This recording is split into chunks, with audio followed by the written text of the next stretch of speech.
សួស្តីអ្នកទាំងអស់គ្នាថ្ងៃនេះខ្ញុំបង្ហាញពីរបៀបធ្វើនំប៉័ងហតដកក្នុងវីដេអូនេះដែរខ្ញុំនឹងបង្ហាញពីរបៀបធ្វើម៉ូតនំប៉័ងនិងធ្វើឲ្យនំប៉័ងមានសភាពសាច់ទន់ល្មើយឆ្ងាញ់គ្រឿងផ្សំមានដូចជាម្សៅនំប៉័ងអំបិលមេនំប៉័ងនិងម្សៅដកូស្ករសប៊ឺផ្សាបពងមាន់មួយគ្រាប់ទឹកសាបនិងហតដកចំនួន8ដើម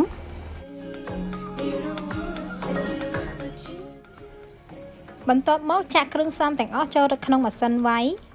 លើកលែងតែទឹកនិងប៊ឺសាប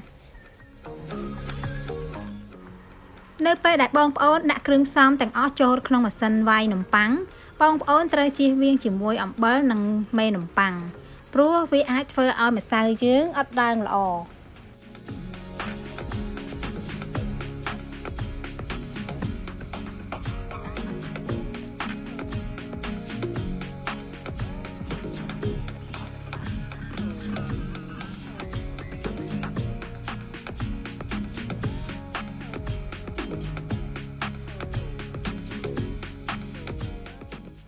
ក្នុងការលាយម្សៅនំប៉័ងនេះដែរ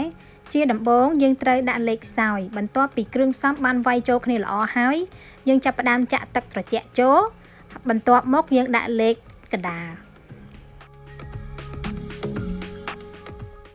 ដោយសារនំប៉័ងប្រភេទនេះគឺជាប្រភេទនំប៉័ងសាច់ទន់លោះហើយនៅពេលដែលបងប្អូនដាក់ទឹកត្រជាក់ចូលហើយបងប្អូននឹងឃើញសភាពសាច់ម្សៅគឺមានសភាពស្អិតខ្លាំង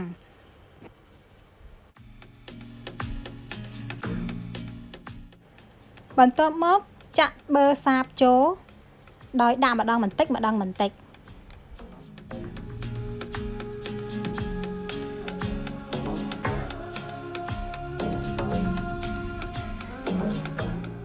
បន្ទាប់ពីវាយនៅក្នុងល្បឿនកណ្ដាលបាន5នាទីមកខ្ញុំសូមមើលឆែកមើលម្សៅម្ដងទៀតរបៀបមើលម្សៅដែលយើងបានវាយហើយនឹងគឺគ្រាន់តែបងប្អូនយកម្សៅមួយដុំមកបន្ទាប់មកគឺទាញឲ្យតឹងហើយមើលថាសភាពម្សៅនឹងមានសភាពស្វិតឬអត់ចាក់ប្រេងបន្តិចចូលទៅក្នុងចានដែកបន្ទាប់មកយកម្សៅដែលបានវាយរួចនឹងយកមកលុញឲ្យជាមូលហើយគ្របទុករយៈពេល30នាទី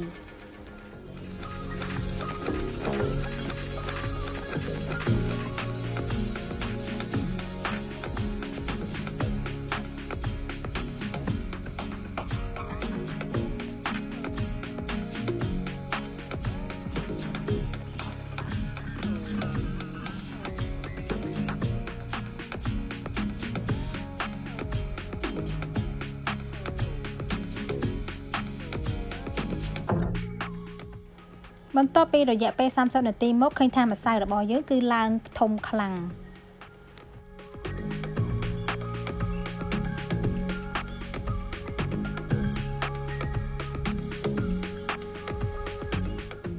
បន្ទាប់មកកាត់ម្សៅ60ក្រាមចំនួន6ដុំនិង55ក្រាមចំនួន3ដុំ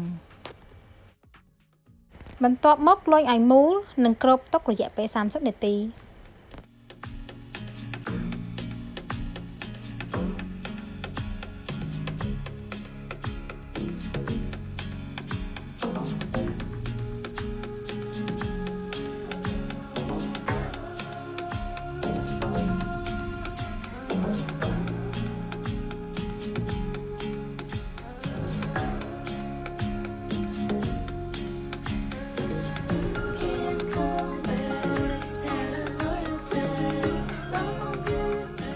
ឥឡូវនេះខ្ញុំសូមបង្ហាញពីរបៀបទី1ជាដំបូងបងប្អូនយកម្សៅមួយដុំមក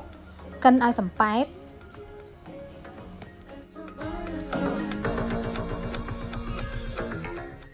បន្ទាប់មកប្រែម្សៅ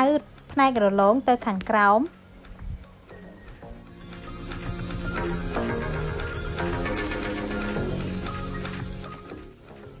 ហើយយកហតដកមួយមករុំ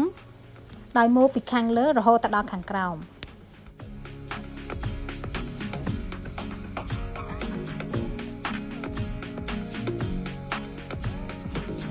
ន្ បន្ទាប់មកជីបមាត់ម្សៅឲ្យជាប់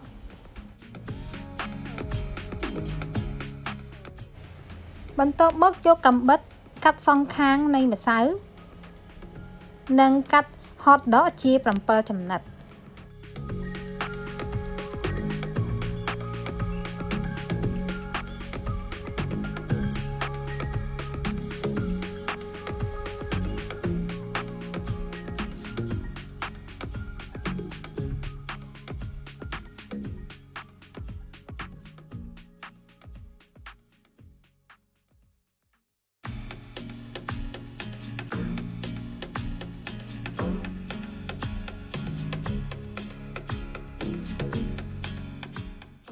បន្ទាប់ពីកាត់ហើយយើងរៀបឲ្យដូចជាម៉ូតផ្កាហើយយើងដាក់ទៅលើกระดาษដុតនំប៉័ង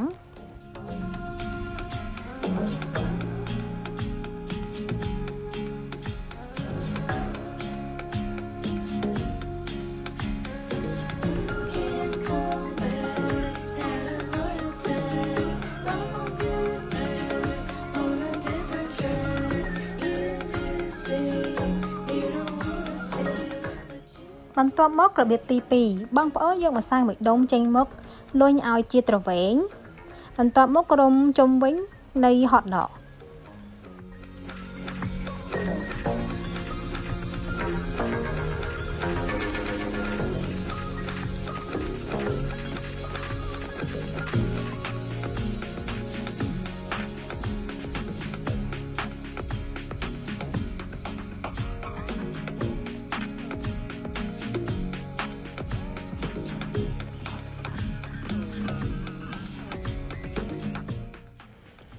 ជាចុងក្រោយរបៀបទី3បងប្អូនយកម្សៅមួយដុំយកចេញមក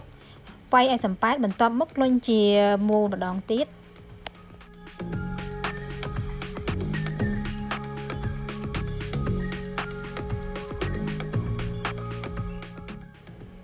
ហើយយើងយកហតដកមកសង្កត់ពីលើម្សៅបន្ទាប់មកយកដាក់លើกระดาษដុតនំប៉័ងម្ដងទៀត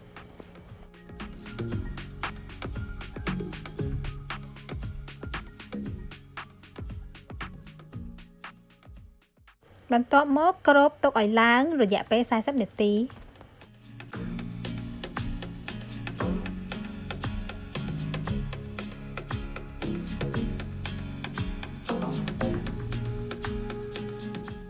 បងប្អូនត្រូវបើកកម្ដៅឡជាមុនសិនដោយដាក់ភ្លើង170អង្សានិងរយៈពេល10នាទីបន្ទាប់ពីរយៈពេល40នាទីកន្លងផុតមកយកដោះគោស្រស់មកលាបពីលើម្សៅ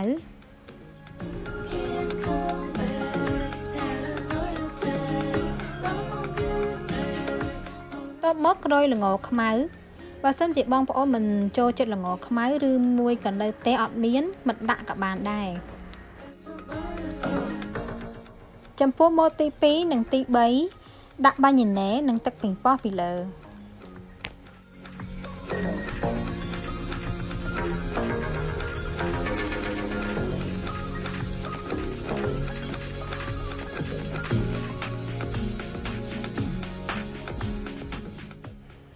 ហើយរោយជីអូរ៉េកាណូពីលើ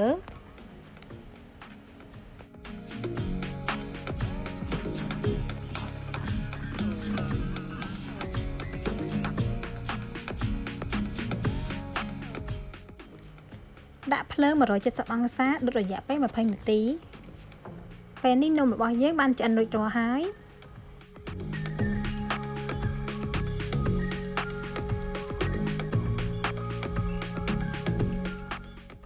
ចាឥឡូវនេះនំរបស់យើងបានឆ្អិនរួចរាល់ហើយខ្ញុំសូមដាក់ឲ្យវាត្រជាក់បន្តិច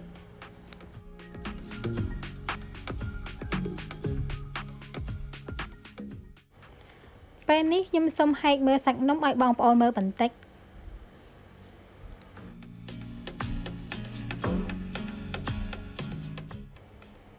អូមើលណែសាច់នំឡើងទន់ល្មើយ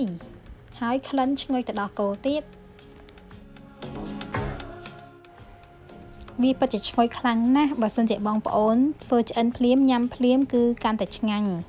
ហើយបើសិនជាបងប្អូនធ្វើញ៉ាំអត់ទាន់បងប្អូនអាចច្រកថង់ផ្លាសេទូទឹកកកផ្នែកត្រជាក់ធម្មតាក៏បាន ជាចុងក្រោយអរគុណបងប្អូនដែលបានទស្សនានៅវីដេអូនេះកុំភ្លេច like និង share វីដេអូនេះផងណាបន្ទាប់មកចុចសញ្ញាកណ្ដឹងដើម្បីទទួលបានវីដេអូថ្មីៗអរគុណជំរាបលាជួបគ្នានៅវីដេអូក្រោយបាយបាយ